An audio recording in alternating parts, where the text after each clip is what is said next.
Because men die earlier than women, and we need to find new ways of getting them involved in keeping well, and getting online, I think, is one of the ways to do that.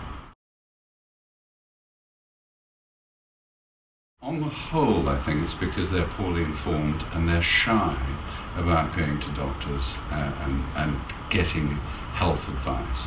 And doing that online is an easier way for many men, I think.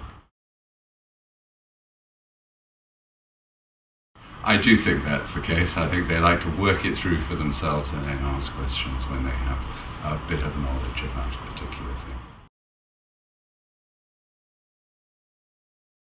Yes, I do. I think there are a number of ways to do that.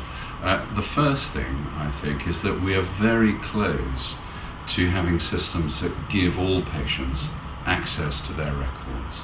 So one could see a future where patients are sitting at home, well or unwell, looking at their own record and getting the information very early on.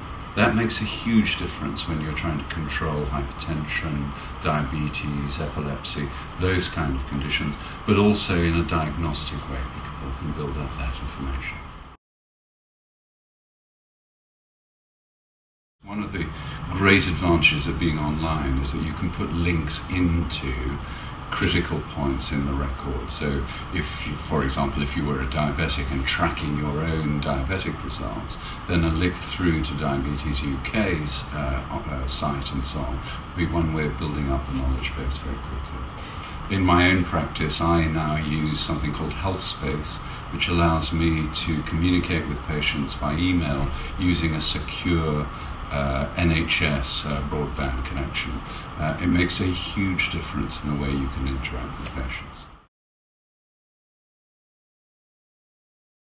I'm pretty certain that people will look at exercise-related sites to keep fit, lose weight, and in a sense to get beautiful. I'm pretty sure that people will look at sexual health websites. That's an area where interaction is embarrassing and difficult, and therefore getting a bit of knowledge beforehand. And actually self-diagnosis is a route that I think we could move quite safely in that area. And then I think there are, if you have chronic conditions, whether that's diabetes or hypertension and so on, so for older men, those sort of sites are very popular too.